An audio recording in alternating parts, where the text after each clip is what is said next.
Hey, how's it going, boys? What is up? So it's back once again for another Nani off-stream video. What's up, boys? No chat. Oh, they're not there. God damn. But anyways, I actually kind of decided to do this video just for the hell of it, because I don't know, probably most of you guys are gonna get like a massively discounted Spark anyway, and you're probably wondering or some shit. Maybe, I don't know, new players alike or whatever, that kind of shit. So yeah, you know what, decided to like someone make a studio video for the Zodiacs. Well, technically, because I don't know, from what I'm seeing, a lot of people are probably going to Spark or try to get Zodiacs instead of the other Grands, even though technically the Grands are included, more or less. But you know, I'm just gonna talk to Zodiacs, as Grands are like, well, you don't exactly see like majority of the Zodiacs that's gonna be in the banner, like, well, technically in the banner right now. Mostly just going to talk about the like which Zodiacs are great, like in the current situation or whatnot. But I don't think I'm really gonna tell you like which one is probably the best one, because technically I can assure you that right now, like most of the Zodiacs like right now are pretty damn good, like on its own, or like it helps like helps the team with like the amount of utility it has, or maybe some extra sustain and all that shit. But like the buffs that it has and all that stuff is actually pretty good for the most part. So anyway, let's just go into like one by one that's listed by GBF themselves, because I did it like that. Alright, first we did get a rebalance for Sheep, or Anira, whichever you want to call her. She's actually much, and I can't emphasize that enough, she's much better, like way better than before, just because of the fact that she not only get an undispellable buff finally, she actually has a clear now on her third skill. Like she not only gets stamina, but she also gets a clear. And then, you know, this thing hits a lot better, like accuracy up, and damage is a little bit better and whatnot. She has a really nice debuff and whatnot. But yeah, she's definitely like one of those Zodiacs that really helps more onto like maybe a much harder rate, or like if you're like on Magna, for example, just because the fact that majority, or if not all, of the Zodiacs are mostly buffing you with normal mod. So it really helps Magna players like way more, because like you don't really buff yourself up with normal mod or like what any of the sort, basically, because you're like all mostly Magna mods and all that shit in your grid and all that. So if you're, I mean, it's kind of hard to explain like all this stupid mechanic shit, but yeah, let's just put it that way. Like if you're Magna, if you get buffed in normal mod, you basically get like way more than usual. It emphasizes your power spike way more than what you usually should. But yeah, for the most part, like when it comes to Anira, right, like I would definitely see more use for sure if you're a Magna player these days. Like for the most part, like if you're primal, right, you know, if you, for example, if you're primal, if you're sitting with Crimson Fingers, probably not, but like if you're sitting with like, I don't know, between 3 to 5 Ixabas or some shit, I'm very certain you don't really need Anira for the most part. Probably Anira at that point you're only just going to use for like I don't know, like slightly harder rate, or I don't know, generic stuff that you kind of want to use for the sake of like the debuffs and whatnot, a little extra clear out of that. Yeah, those kind of shit, probably. But for the most part, I can only somewhat foresee Anira being only really used most of the time as a Magna player, just because of the fact that, like I said earlier, this is a normal mod. It helps you way more than it should. And I know I did get like questions about this like quite a bit a while back, just because that I actually put her in my water team. If you're wondering why, I'm not sure why people still asking me to this day. It's just because that it is my Ogi team. It's my Ogi team, and I always use her because her third skill does provide you extra charge bar speed up. In other words, I just get way more meter than I normally should, so I just can consistently Ogi non-stop for every turn. Especially if you're using Doggo, I'll get to that later. But yeah, so it just gets like way more, you know. So, and plus, you know, you get, because I'm using Magna, I'm also using this buff. It just means that I'm also getting way more damage and shit. But yeah, either way, Anira is kind of like I feel like she's more towards like the generic purposes. She can kind of heal, she can debuff like crazy, she can buff and stuff. So like, yeah, she feels very generic for the most part. So if you need a character like her, by all means, just get her. Unless you just want like Booba and shit, but yeah. On to Monkey. So Monkey is also one of those characters that currently I would say that it's really hard to somewhat replace of what she can do. Like right now in the current scenario for Monkey. In the likes of what she can provide for win. Because not only she has a really strong buff, she also has a very strong debuff. She also has a very strong heal. I would even consider the fact that she probably has like the best heal in the game. You know, like she's literally like, how do I say, like a literal opposite of like Zoe, for example. Because Zoe literally gives you 1 HP, right? What Monkey gives you is basically, this is a literal full heal. Like you just click, I mean, yeah, you do get debuff a little bit. This kind of sucks. So if you have a heal, a clear, just bring it, why not, right? But like, you just need to press one fucking button and you're already fully healed. It's fucking nuts, right? That's why for the most part, like she's like, when it comes to like hard raids or any like generic raids or whatever, right? Monkey is kind of like a character that is really hard to replace just because of like the sheer amount of shit that she can provide, you know, because like her buffs, right, her buffs levels up based on the amount of times you actually used. So it's like it goes up to like the maximum of 3 times. So if you cast like 3 times, you probably get like what, 10% damage cap or some shit. I don't really remember specifically like all the buffs, but let's just put it that way. Let's just put it to the fact that she just provides you a fuckload of good buffs, okay? So it just gives you a lot of good buffs, like a lot of utility, and like the debuff she also provides is also really top notch, and it stacks up to 3 times as well. It also basically gives attack defend down, and also gives her extra CA damage and CA cap or some shit to herself, if I recall correctly. And from what I recall, it used to have like a glitch. This was probably quite long ago. I think like one or 2 years ago, where she had a glitch. Basically, like if you place her in a further up position where you can, if she Ogies first before her other members, for some reason, right, like when she Ogies, and the one falling after will also have this debuff, like this debuff effect, because for some reason the debuff effects supposedly only affects to herself. But I don't think this was ever mentioned in like the change log or whatever in GBF, because I don't even remember them mentioning any about this. And it does actually kind of look like it got fixed at some point, so it's kind of like a hidden fix or some shit. They never really tell us about it, but yeah, they didn't really say that this is like an issue or whatnot. But yeah, because it's kind of like a good glitch in a way, because she is actually providing the extra cap to the other members in, like, for example, position 3 and 4 if you actually place it in position 2, right? But I don't think that's the case anymore, because I don't remember seeing that happen for the most part. But yeah, either way, Monkey's stuff, like, it's just really OP. Like, oh yeah, I forgot to mention that she does Dispel on Ogi as well.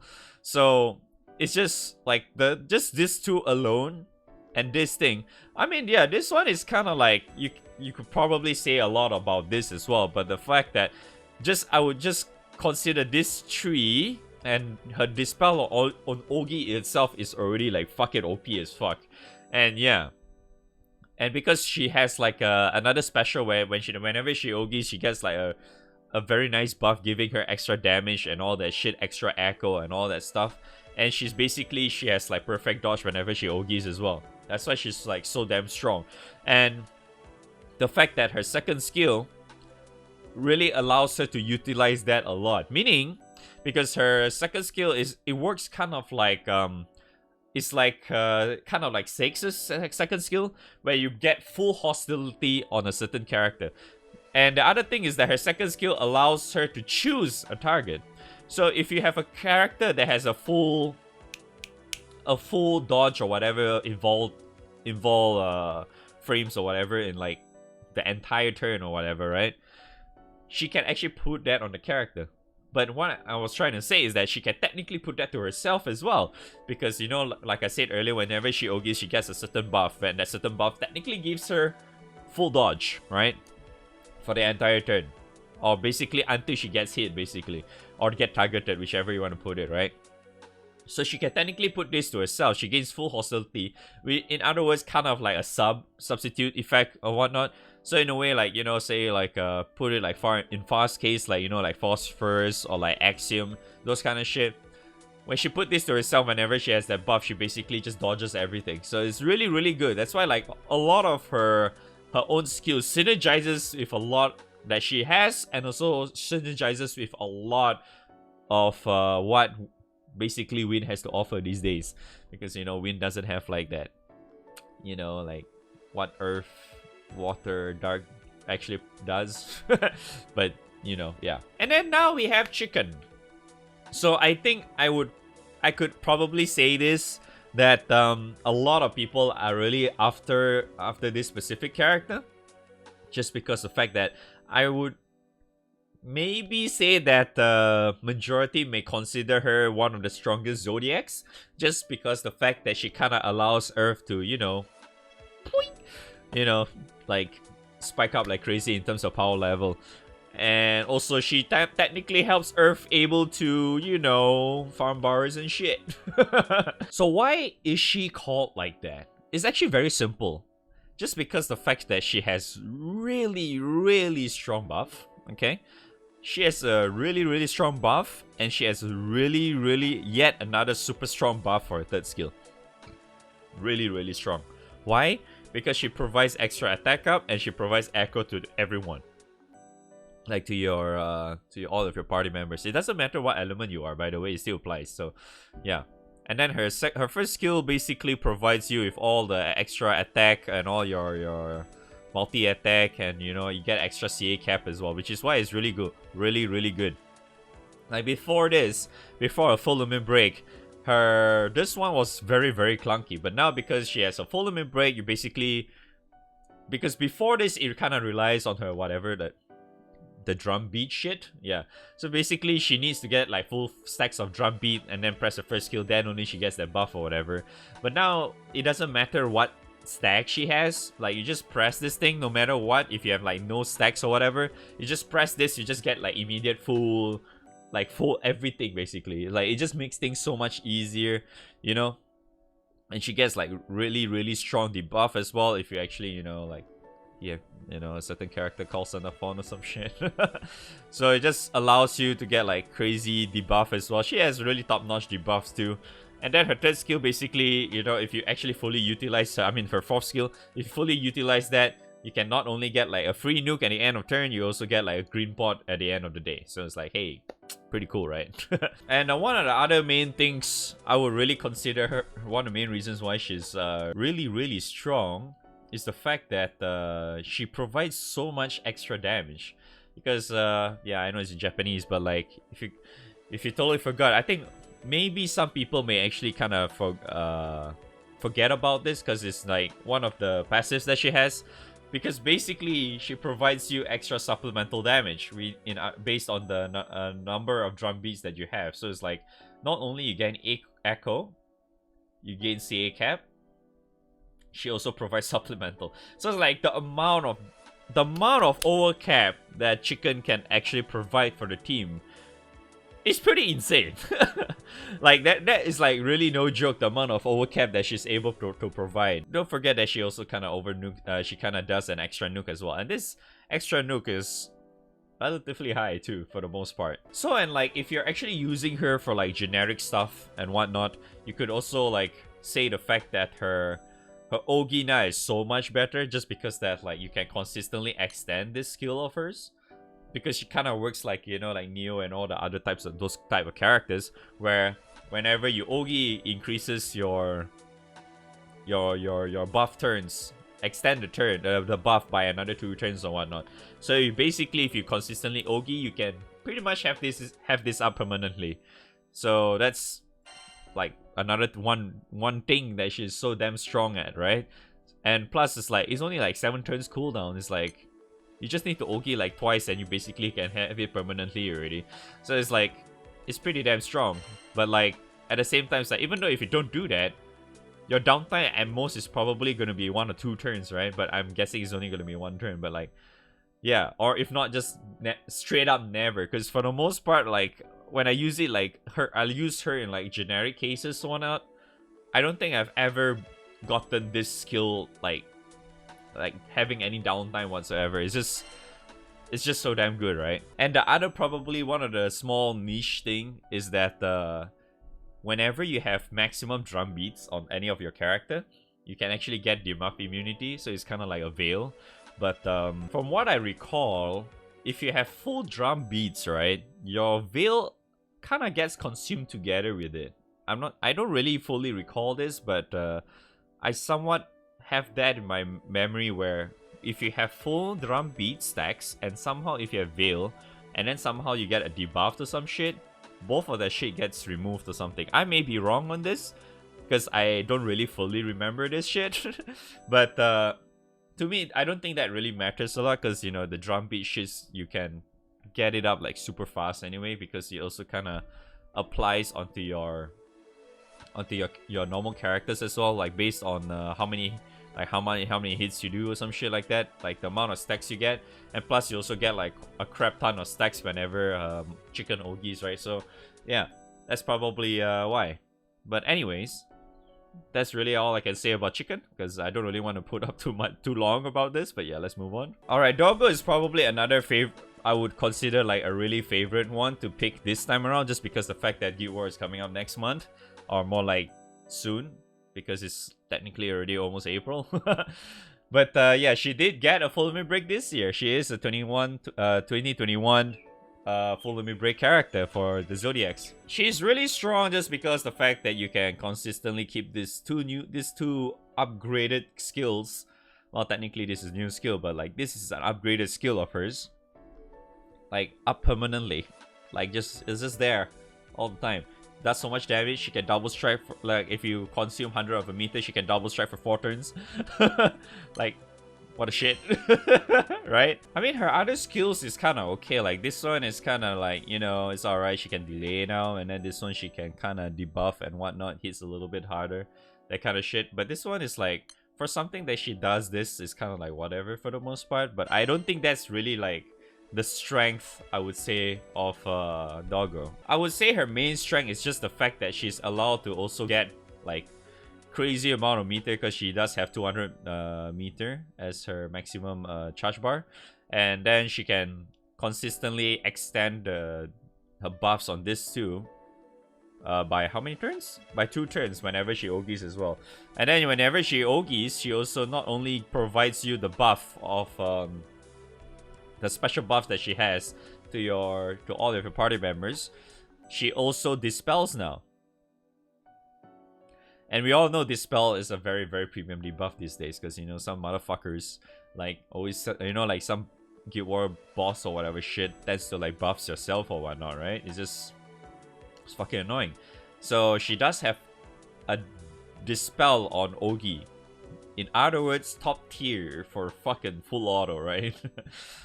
But yeah, she's definitely a really, really good full auto character as well, if you're thinking about it. But yeah, like the buff she has is just really fucking insane now though, because they kind of upgraded her buff like quite a bit. Because she has not only she has double and triple attack up, she also has like damage cap as well. Wait, no, sorry. CA cap, not damage cap. She originally had damage cap, but now they added CA cap as well. Because previously she does not only provide you the charge bar gain up, she also provides like CA damage. She also provides damage cap, but now she has more. She has more charge bar gain up. She has CA cap as well. Like everything just gets like a whole lot more, and then the duration of that is relatively long, and you could probably say like just slotting her in there just allows you to like just consistently have the buff up all the time, just because of like I said, this new upgraded thing, which technically allows her to have that up permanently. Because don't forget that she does provide charge bar speed up as well, so in other words, she just allows herself to Ogi I don't know, like non-stop and shit. It's just really, really handy. But for the most part, if you're thinking whether is Doggo really is gonna help you in like Guild War or whatever, I would say that's kind of like a mixed bag in a way, because like for the most part, if you have those like really, really strong characters that you can work with, you can potentially actually just not use Doggo at that part, especially for this is for Guild War, by the way, because you know, we might not actually see Doggo after like April the 6th or some shit. We won't really be seeing Zodiacs before Guild War, right? Because Guild War is probably in the middle of the month or some shit. But yeah, so the reason why I say the mixed bag is that because you guys, Water has a lot of options these days, like really a lot of options when it comes to like those OP setups or whatever. Like makes your life a lot easier in full auto and whatnot. I mean, there's Kolulu, you have Kag, you have Quatre, you have Juliet, you have what's her name? You have Lily, you have what's that? I mean, there's so many fucking characters, right? You have so many characters. Yeah, Zeta, you also have like Romeo, Bane, you know, all that shit. There's so many characters that you can potentially use that actually will help you in Guild War. You know, I may not list them all here, but there's so many characters. So it's like if you have those type of characters that allows you to form a team that gives you sustain, gives you damage, you know, and all that shit included, probably you can somewhat forgo picking Doggo or whatever. You could probably pick another Zodiac or some shit. But don't get me wrong, Doggo is still a really, really good character nonetheless. But yeah, it's like if you're really trying to figure out whether you need her for like Guild War or not, this is what I can actually help you like in terms of suggestion and whatnot. Yeah, because end of the day, it's still your spark, right? So you just pick whatever fuck you want. Alright, so now we have Kubbia. So Kubbia returns this year. So ever since 2021 started, we finally are able to get Kubbia once more. But one of the main issues I would say in Kubbia these days is that she got power creep really, really hard, unfortunately. Like when she first started, I mean, when she was first released before, she was actually okay. Like, you know what, at that time Light is actually going through, right? At that time it was okay, but I think if I recall correctly, I remember mentioning this in like maybe my first impressions or whatever, where Kubbia was mostly only used when if you're a Zeus player, right? Just because of like, you know, at that time Magna is so fucking weak, right? It's pretty unfortunate, but at that time like Magna was just so weak, right? It did not have like it did not have 5 stars. It did not have like the likes of like, you know, the Metatron Spears and all that shit. You know, all those extra stuff that you have right now, all the astral weapons, blah blah blah, and all that crap. So at that time, she was relatively weak just because of all that stuff. Like they're just lacking in so much firepower and shit. And then Kubbia also at that time kind of helps you in terms of like overcapping and whatnot, because you know at that time Zeus can overcap quite easily and shit because you have the likes of Eden and whatnot, right? So yeah, in terms of like today's issue for her is that there's so many light characters out there, be it limited character or not, that is just outright beating her ass. I mean, she has wonderful pair of ass and tits, but goddamn. But yeah, so it's like she's the way like her buff works and the way her character functions and whatnot, the way she provides to the team these days is just, I would say, relatively on the weaker side. Hopefully next year, because if I recall correctly, next year we'll get her full lunar break upgrade. So hopefully next year we get to see a much stronger version of her. Or if not, maybe you can just wait for like another couple of more days or some shit to see her summer version. But then again, probably that's gonna be another element, right? So we wouldn't know. But yeah, so I wouldn't really say it's a good idea to pick this at all, unless you already have all the other Zodiacs and you just want like for the sake of completion. By all means, right? Yeah. I would go into Jiki / Vikala, but she's not in the pool, so I'm just gonna skip that altogether, okay? Too fucking bad. You just had to wait until 2022 to get her again, so yeah. Alright, Katura is this year's Zodiac. I'm just gonna put this a very, very short note for her, because she is this year's Zodiac character, she's gonna be in every single Lake Fest. Every single one. She's gonna be in there. If she turns out to be the only one that you're missing, then just fucking go for it. If not, I think it's just better off going for the other ones that you do not have just yet. Because after this so-called somewhat discounted spark, you probably will not see maybe, you know, like all the other Zodiacs all together in one pool. This is something that we really don't see every day. That's one of the main reasons why I'm making this video in the first place. So yes, that's why. But keep in mind, just really keep in mind that she's gonna be here in every single Lake Fest this entire year. And it's only going to be April. Meaning we still have, I don't know, 8 more months or so until we don't wait. Yeah, 7 to 8 more months until we do not see her in the pool for another year or so. So yeah, you don't really have to get her right now, you know, unless you really want to get her right now. Then yeah, by all means. She is still a good character. She gets a lot of hits done. She kind of works really well with Valentine Grimnir and all that shit.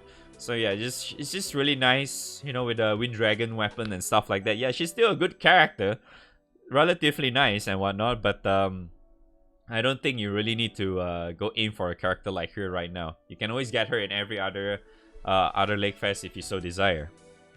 Yeah, don't get me wrong, she's still a really nice character. End of the day, I would really consider the fact that you just need to consider, like, if you're thinking of which one you want to go pick, like, just pick all the top 4 ones. Those ones are probably, like, I would say, like, any of them probably can just be, like, a really good character that you can have anyway. Because they're all good. Like, their full limit break stuff are all great.